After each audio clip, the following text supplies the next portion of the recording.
Do you want to stay more focused on the right goals in your life, or even just figure out what the right goals are for you? Do you want clarity? Do you want better work-life balance? Well, you're in the right place. Welcome to Success Through Failure. Welcome to the Success Through Failure podcast, the show that reveals failure as your path to success. You'll listen to intriguing interviews with some of the most successful people on the planet and learn how their failures became a launchpad for success and how yours can too. Here's your host, former Division I All-American wrestler, former Division I head coach, speaker, and personal coach, Jim Harshaw. Welcome to another episode of Success Through Failure. This is your host, Jim Harshaw, and today I bring you Frank Somma. Ever since I finished my career as a Division I All-American athlete, I longed for not only the clarity of purpose that I had as an athlete, but also the accountability that comes with aspiring for big goals with a team of like-minded people. Then I discovered mastermind groups. Masterminds are small groups of like-minded people who get together either in person or over Skype or just over the phone to provide support, feedback, and advice to other members of the group. So I dove in and I learned all I could about mastermind groups, and then I finally launched my own. And the change was instant. I regained the accountability of being part of a group of like-minded, hardworking individuals who hold me to a higher standard. My mastermind group helps me get feedback and advice and even validation when I'm making big decisions in my life. And I have clarity and focus and accountability again, just like when I was an athlete.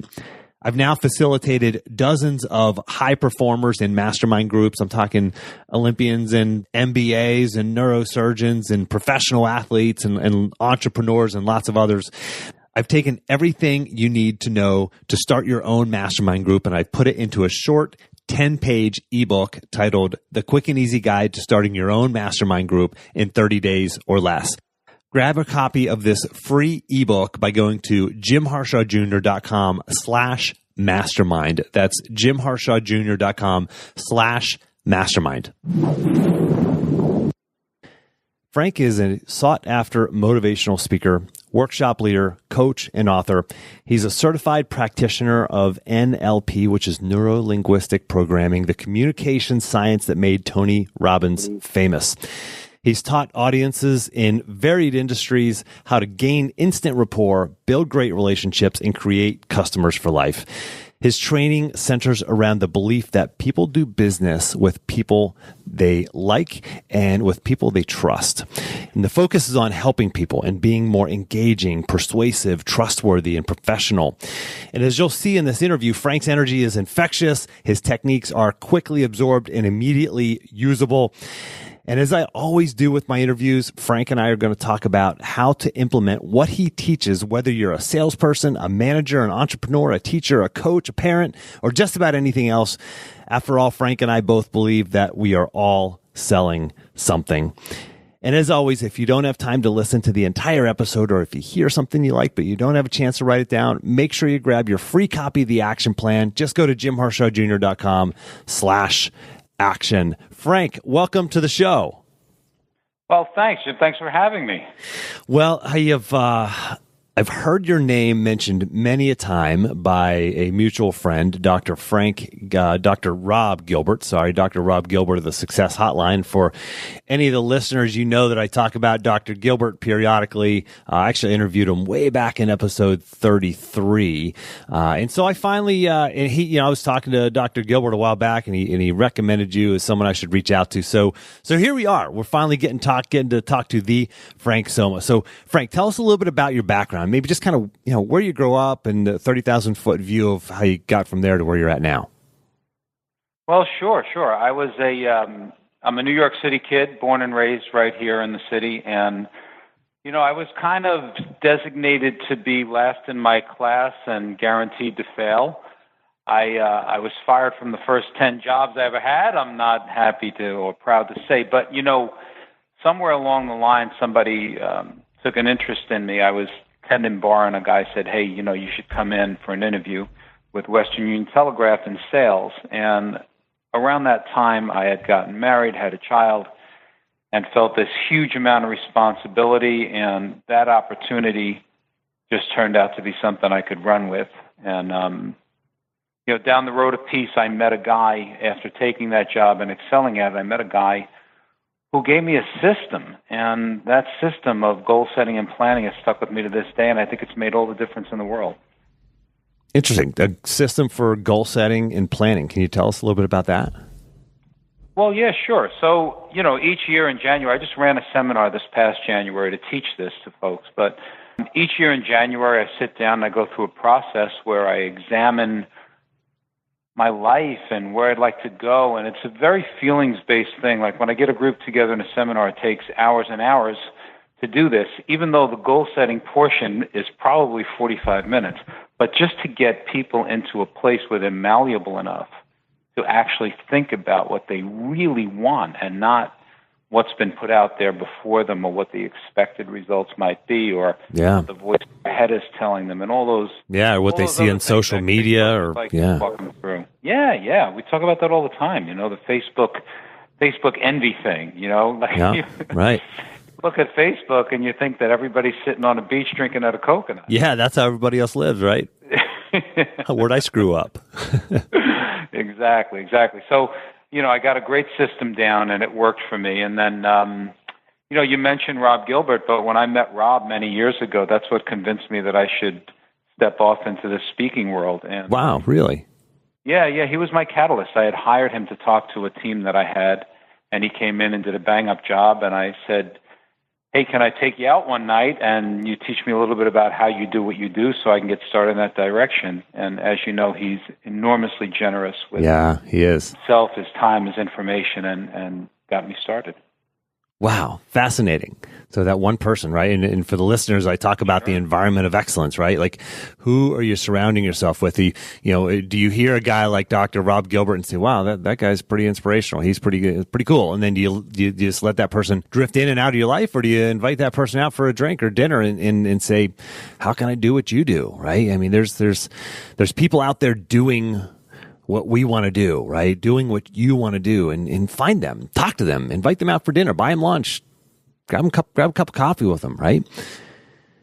And one of the things... Absolutely. Jim, that's a huge point. It's who you surround yourself with and the people that you keep in your life, those quality people that you meet, that you make it a point to keep in your life is enormous, but you've only got so much room. So what have you got to do? You've got to purge some of those unhealthy relationships as well. Yeah. And pare down that time. I get people a lot of times that'll talk about not having the time to do this or that. And, when you really examine it, we all have time to do the things we really want to do. Yeah, and I challenge you, the listener, to actually stop and do this, because Frank, it's easy, one thing for Frank and I to have a conversation and talk about doing this, but for you to listen to us say it and about the importance of it and hear the results of Frank actually did this with one person, individual, and it changed his life. It's like, who's the person for you, the listener? I challenge you to find that person. Think about that person. You know who they are. Invite them out to dinner. Buy them lunch. Stop by, ask them if you can stop by their office and ask them, right? Take that productive pause and do it, right? And Frank, so one of the things that I talk a lot about on my podcast here is something called the productive pause. It's this stepping off of the treadmill of life and actually thinking, right? Reflecting. And I've interviewed so many people, and they always tell me that one of their secrets for success is not necessarily doing, but it's this version of pause. And the way I define a productive pause is this: it's a short period of focused reflection around specific questions that leads to clarity of action and peace of mind. And that's what you're talking about. So you're saying you do this every year in January, you hit the pause button and kind of reflect and do your goal setting. Is that right? Oh, yeah. I work in a couple of different categories. And I also, each year, and right before that, in December, I have a blog post that goes out every Monday. It's been going on since 2001. Actually, the tragedy that happened to us here in New York in 2001 is what started this blog post for Wow. me. It began as just a message out to my team to be inspirational on a Monday morning. We were living in a city in which we could not do any business. Even calling someone and asking about business seemed like untoward. Yeah. Everyone was in the midst of this tragedy. How dare you make a sales call on me? So I just was sending a message every Monday morning, and then it caught on from here to there, so here we are, however many, 19 years later, and now it's a formalized blog, and what I say to folks in December is start thinking about next year and create a motto. Like the motto in my email right now is breathe in the dream and exhale the worry. And I create a motto every year that kind of guides me through the year. So it's part of the goal-setting process. But like you said, Jim, and the way that you defined your productive pause is awesome, and I'm going to have to go on your website and get that and write it down so I can read it over and over, because it was just perfect, and that's exactly what I'm doing each year. I want to go back a few years, Frank. Mm-hmm. On your website, you tell a story about when you're 16 years old and you have this part-time job. And I want to, just for the listener, I want to read a couple of sentences here. And Frank, I want you to tell us a little bit about this, how this worked for you. So you said this: at age 16, I got a part-time job at Tom McCann Shoes.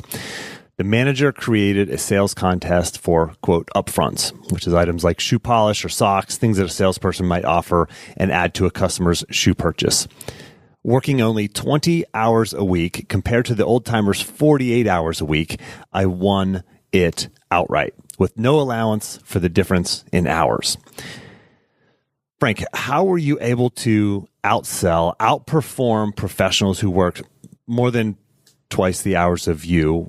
It's such a young age. You're only 16 years old. What was different there? How did you do that?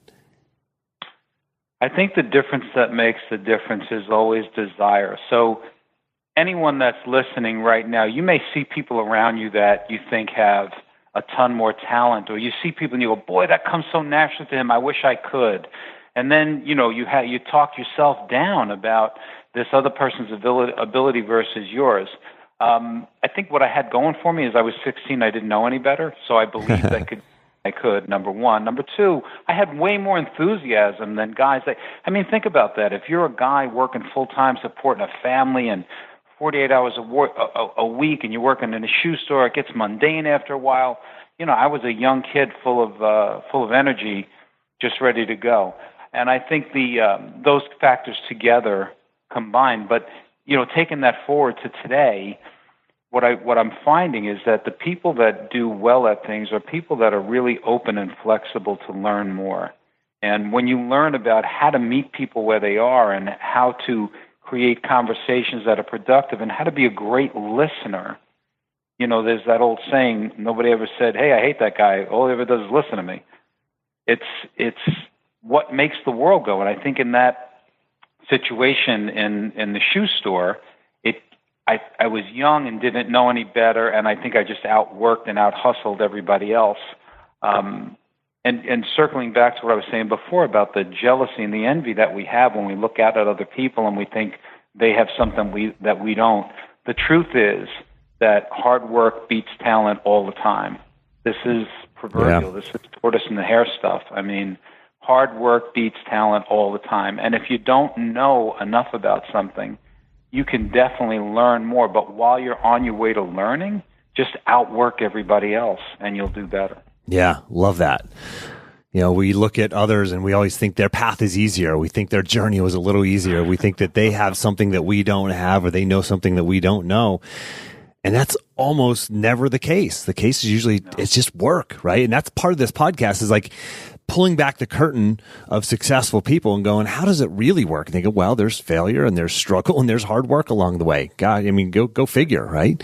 Right. And Frank, my listeners probably relate more with the in that story that we just talked about. They probably relate more with the old timer, right? The middle-aged person who, like you just said, right? They're grinding it out. They got a family. They got a mortgage. They've been at this job for a long time. They work 48 hours a week. And it's hard to bring that enthusiasm. How does that guy succeed? How does that person succeed over the 16-year-old who, is working half the hours, comes in with all the energy, also has, none of the seeds of failure, like you said, you didn't know any better, right? You didn't have those seeds of doubt planted into you. How does the other guy win?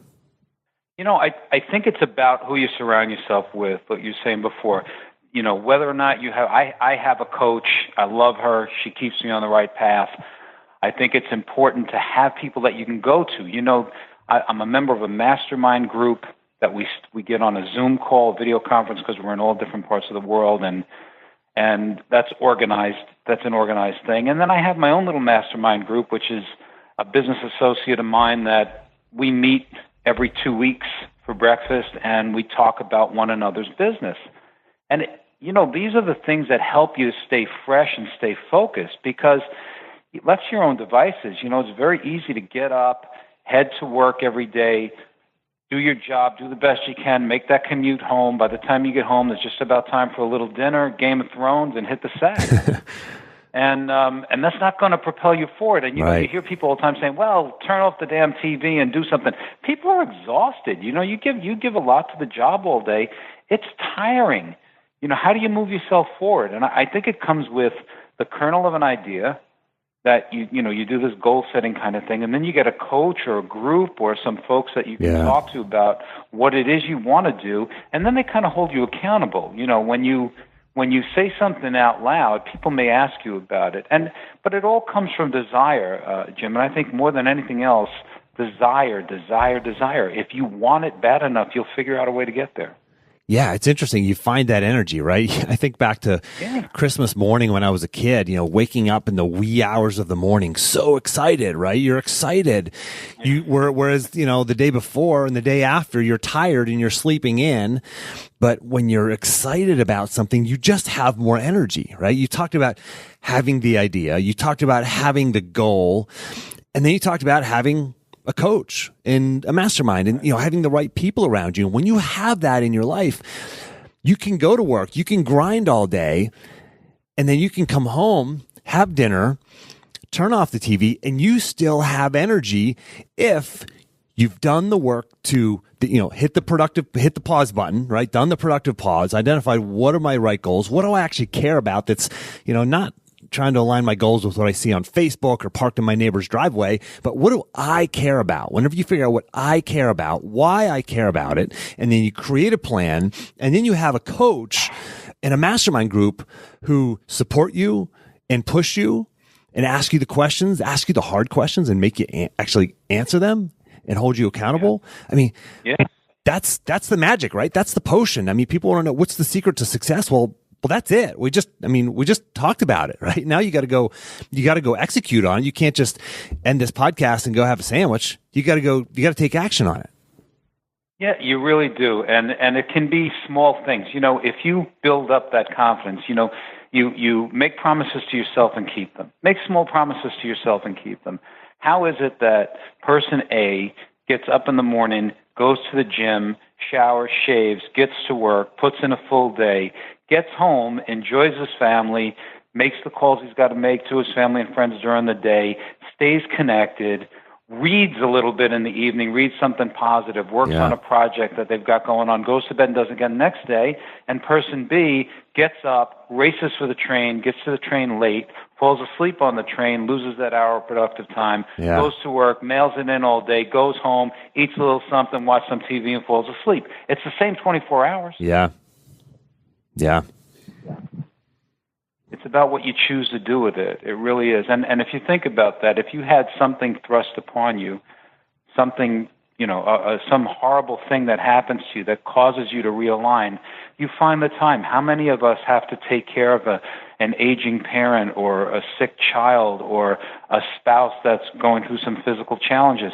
We thought with that we used the entire day up, and then suddenly there's all this time that somebody else you find it pressed upon us. Yeah, it's there.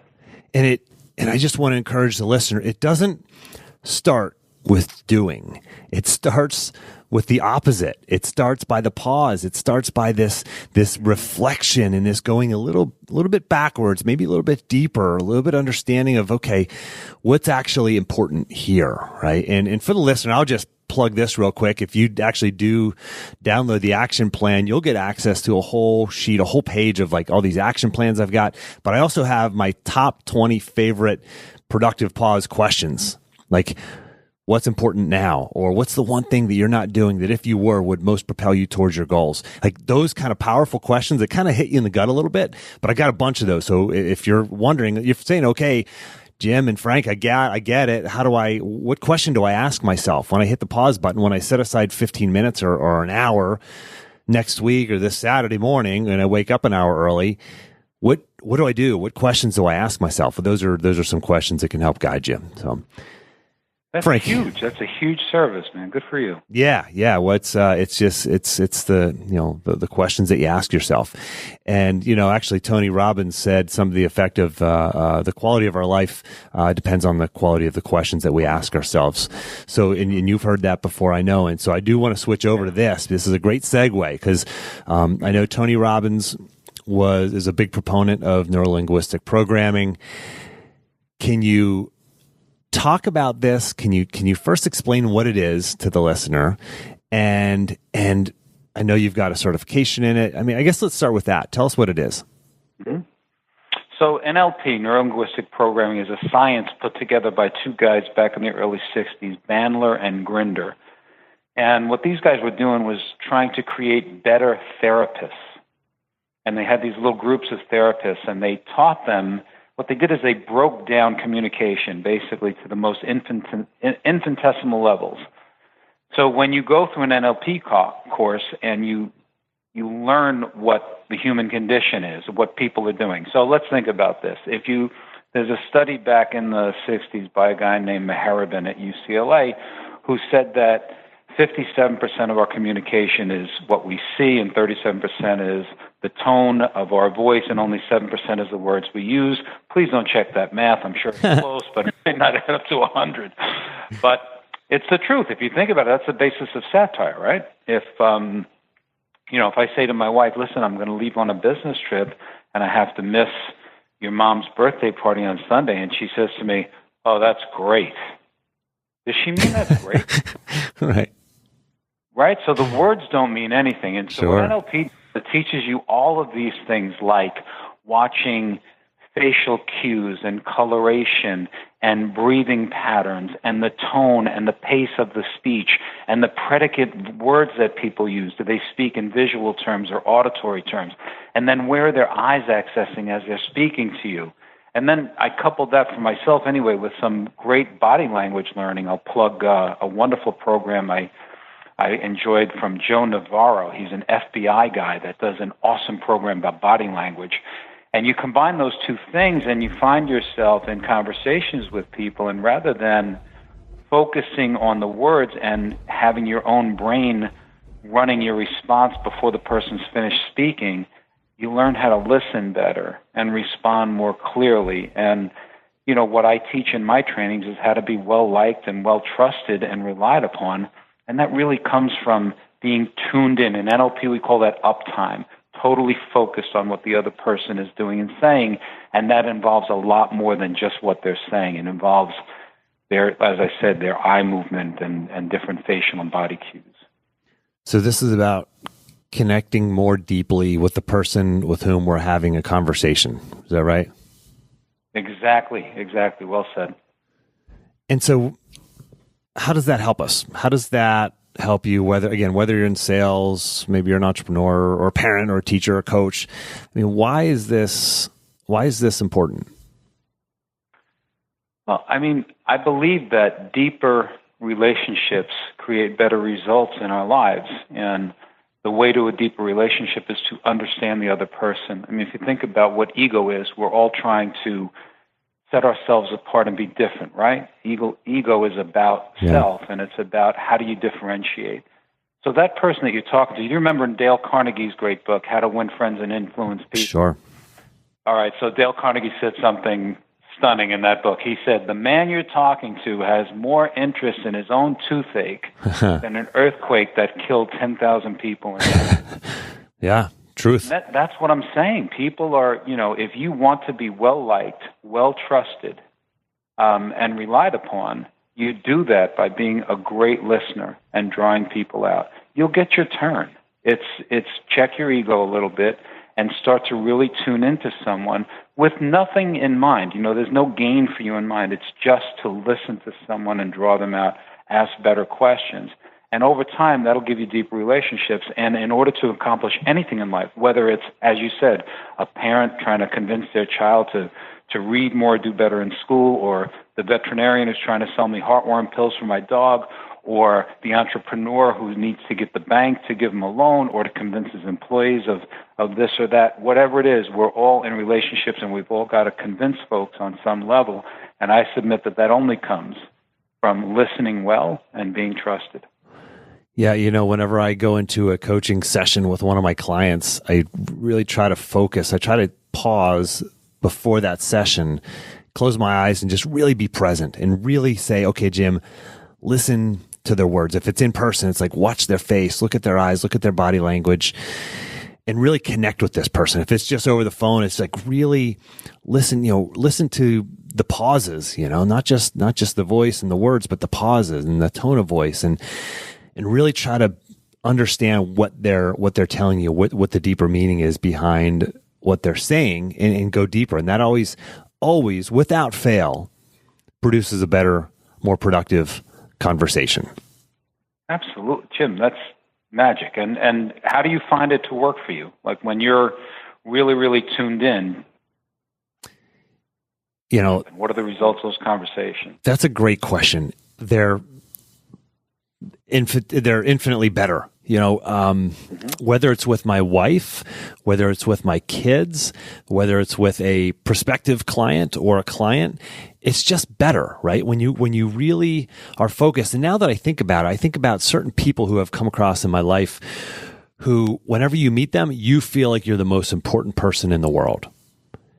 And it's because they're really investing in you in that moment. And that comes, maybe it comes naturally, maybe it doesn't, maybe it's practice over time, maybe it's learned, whatever that it might be. We all have that ability in us, I think. And you can speak to this more than I can. But I think we all have that ability in us, but we have to catch ourselves. We have to be mindful. We have to be in the moment rather than, when we're talking to the person in front of us, thinking about the next meeting or the what we're going to have for lunch or the argument that we had with our spouse when we were walking out the door this morning. It's like we have to be really, really present in that moment. Is that right? Yeah, that's really true. And the ability to be present is becoming more and more challenging. Because of the amount of distractions around us, and it sets you apart even further. If there's this myth about multitasking, right? So if you talk to people, they'll talk about their ability to multitask. If I were sitting right now, Jim, talking to you, and I were on my computer answering an email, I would not sound the way I sound. Yeah, right. It's you just don't. Yeah. So you've got to do what you're doing while you're doing it. You've got to focus on that person in complete uptime, as we say in NLP, and it just makes things more smoothly. One of the things that I can share with the folks listening, so sometimes you don't really know where to go, right? You're talking to somebody. How does that conversation get better? So one of the things to do is to employ a technique that's called backtracking. If you find that someone's reticent to speak to you or they're just, very one-word answers, one of the things you can do is repeat the last couple of words that they said with a vocal intonation that's a question at the end. So if you said to me, Frank, yeah, we went to the park on Sunday, I could say, oh, that's nice, and the conversation ends there. Or I could say, the park? And when I repeat your last two words with that little bit of a question in my tone, it kind of implores you to explain further, doesn't it? Sure, of course. I say, the park? You say, well, yeah, I went there with my cousin, blah, blah, blah, blah. And suddenly the conversation is rolling. So if you find yourself stuck, sometimes that's a neat way to get a conversation unstuck. And that's fantastic. And that's, again, whether it's with a spouse or with your kids or with a coworker, a colleague, a prospect, that's just a great little tactic to have in your back pocket. Any other little tips or tactics like that, Frank? I love those. Well, yeah, I can give you my steps for meeting someone. This sounds so silly. I do this in seminars, and I teach people how to meet folks. And everyone says, well, I've met thousands of people in my life and shaken hands. I go, yeah, but did you really do it the right way? So there's a kind of a system to it. When you're meeting somebody new and you go up and you shake your hand and say hello, how many times have you ever met someone and in the moment that you met them thought, and this is a rhetorical question for the audience, and thought, I don't know if I really like this person. Yeah. And nothing's happened yet except that you met them. Well, what has happened is that you added up a bunch of little facial and body cues and came to a conclusion. This is our lizard brain stuff. This is in your DNA. This is caveman before there was language we had to figure out. So what I'll say is when you meet somebody, you've got to be open. You got to be heart to heart. So your core, the center of your body is facing the center of their body.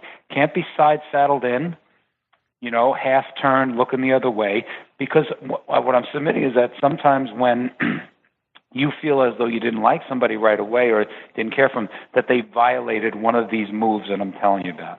So one is you got to be centered. Two is you got to make soft eye contact. You got to think, how nice is it to meet this person? And if you really think that when you make eye contact, your eyes will say that. They'll be soft. So you're centered, you make soft eye contact, you smile, you offer a greeting, hello, how are you, as you reach out to shake their hand. When you shake their hand, don't try to break all their bones and show them how you've hit in the gym. A little commercial for the ladies out there who are, we're all business people and equals. How many times you've had a guy shake your hand and just grab the tips of your fingers like you're the Queen of England? Right. How annoying is that? That's condescending. It's borderline misogynistic. Yeah. Don't do it. Guys, shake a woman's hand like it was a man. Maybe a little softer, but shake it. And then the final thing is you lean in just slightly at the end, and it conveys just a bit of intimacy. Not so close like it's a Jerry Seinfeld Close Talker episode, but it's just, a slight lean in conveys a bit of intimacy. Yeah. And then I say their name out loud, and then I say it again in my head, and then I say it out loud again. Because the name slips like it's in Teflon right out of my head often when you meet somebody. Right. But if I say, I'm squared up, I look at you, I shake your hand, I lean in a little bit, I make soft eye contact, I'm smiling, I say, Jim, nice to meet you, Jim. And in my head I say, Jim, that's Jim, as I look at you. Yeah. And it helps me to retain the name a little bit better. And you get off to a good start that way. Love that. And that goes right back to the book, Dale Carnegie's book, How to Win Friends and Influence People. The sweetest sound to anybody is the name of is their name, right? And right.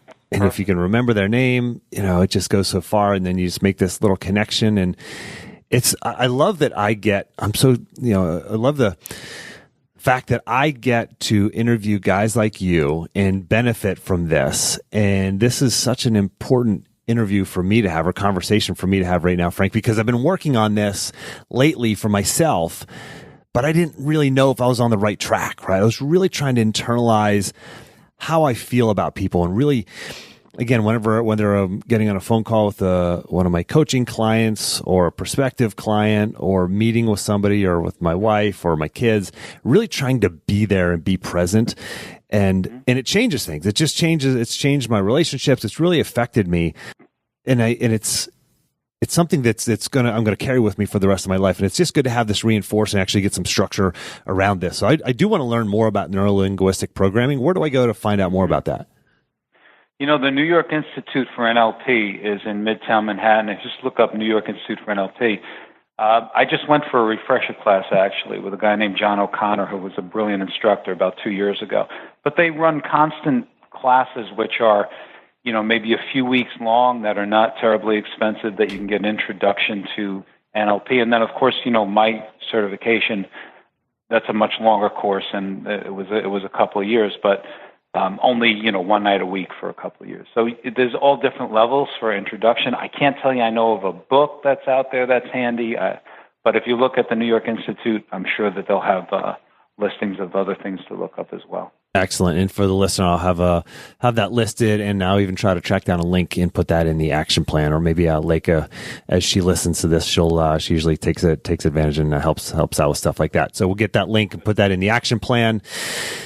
Frank, can you tell us about maybe a habit that you feel has really set you apart? Like, over the years, you've been obviously very, very successful. What has helped set you apart? What do you think that you do that maybe other people don't that has helped you be successful?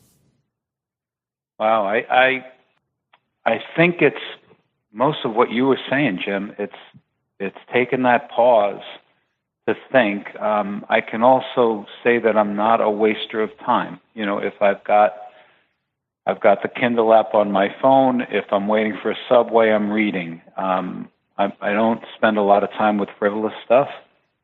So I like to exercise a lot. I find the time to make sure that I'm in the gym and that I'm taking my runs outside. I do an enormous amount of reading and research. I find pleasure in it. I'm very, very curious, and I believe I can learn something from everyone that I meet. So I ask a lot of questions. I take notes and try to remember. I'm not afraid to try new strategies that I hear from somebody else that I think can help me to further myself. So folks who are listening, there's no magic here. There are no secrets. The productive pause. He talked about productivity. He talked about reading. He talked about exercise. I mean, these are things that we hear over and over and over again. So thanks for sharing those, Frank. Let me ask you this. Can you tell me about a time where you failed, a time where you failed and maybe as a result you felt that hopelessness or that self-doubt that comes along with failure, and how you were able to overcome that and achieve success despite that, or maybe even because of that? I was thinking about this because of course, of you and the podcast. And I think the best example I can give you is one that I don't have a great outcome for yet. And that is that, I'm a partner in a company in Manhattan, and I bought into this business and thought I would grow it enormously, as I've done for 3 businesses before this one. And I failed miserably. I just I couldn't find purchase with the president of the company, the guy that invited me in, the original founder. And we just could never seem to get on firm ground. And then something happened that was unforgivable in my mind, and I walked in and resigned. And there was a lot of money on the line, and I told my wife, I'm going to walk in and resign, and I don't have another job. And what that did was it scared the heck out of me, because this was my only source of income at the time. And I was a vice president, general manager, and an owner of this company, and now I had nothing. But what I had decided is that I'm going to resign. I'm going to pursue with much more fervor my speaking business. As a sales expert and speaker, that's what I want to do. For those of you out there that are listening, I did this at 59 years old. Wow. And said it's time for a new career, and just started immersing myself into that. I hired a great coach, Jane Atkinson, my speaking coach. She's specifically for speakers. And here I am a year later, and I'm off and running. Got a bunch of speaking things booked, and my book is coming out in the fall. So I'd have to say that would be it. That was my reinvention, and it was frightening because it was at such a late point in life that it was hard to make a change, but change I did. Part of the message and mission of this podcast is just to normalize failure, normalize struggle. And for a guy like you to share that really helps us, right? We go, okay, so this kind of thing has happened to me, right? At some point in our lives, we've all failed or struggled or had to make a hard decision that we didn't know how it was going to turn out on the other side. And so I appreciate you sharing that, Frank, because it's something that we can all relate to, and love to see where you're at right now. And how do we find your book? When is your book going to come out, and how do we track that down? Well, it's still with the editor now, so I'll have to ask you to have me back on to publicize it when it comes out. It'll probably be in the late fall of 2019, but the editor's still looking at it now, and it's going to be a lot about how to communicate and, the things that we're talking about today, how to get along with people, how to become well trusted. It's a sales book, but it really applies to anybody who wants to have better relationships. Yeah, that's fantastic. We'll look forward to it. And absolutely, we'll get you back on the show. We can talk more about that whenever that time comes. Frank, if you could offer the listener one action item, one thing that they should do in the next 24 to 48 hours to really start moving towards their goals. If you could boil it down to one thing, what would that be? It would be to take the pause that you recommended. If you need the questions, get on the website and grab them, but just to stop and think. Because as Earl Nightingale famously said, you become what you think about most often. Yeah. So if you just stop and think about whatever your dissatisfaction is now, whatever your better satisfaction will be in the future, and just put it in the front of your mind, it'll begin to happen for you. I promise, this couple years ago, there was this huge thing with The Secret, billions and billions of dollars. Yeah. Everybody bought The Secret. There's no secret. You become what you think about most often. That's right. That's right. Yeah, it's just, man, everything that you said in this conversation, Frank, is that's the secret, right? That's how you do it. It's the hard work. It's the belief. It's getting deep down inside you and believing and feeling and connecting with people. Mix that in with the reading and the exercise and the pause and that's it, right? That's how to craft your life the way you want it to be. So, Frank, thank you so much for all that. Can you take a minute and promote yourself? Where do we find you, follow you, your website, social media, et cetera? Great. Yeah, best thing to do is jump onto my website, which is simply franksomma.com. That's it, franksomma.com. That's SOMMA. SOMMA. If anybody has a question, they want to reach out to me directly, frank@franksomma.com is my email. But if you get on the site, you'll see the different things that I do. You can jump on to subscribe to the blog, which comes out every Monday. And that's about it. You'll be in touch with another person who philosophically has similar beliefs to you if you jump onto my blog, and that's that. Excellent. Thanks. And we'll have links to that in the action plan. Again, jimharshawjr.com/action, or just go directly to franksomma.com. Frank, thank you so much for making time to come on the show. Oh, my pleasure, Jim. Thanks so much for asking. And for the listeners, until next time, take the time to get clear on your goals and embrace failure as a stepping stone on your path to success.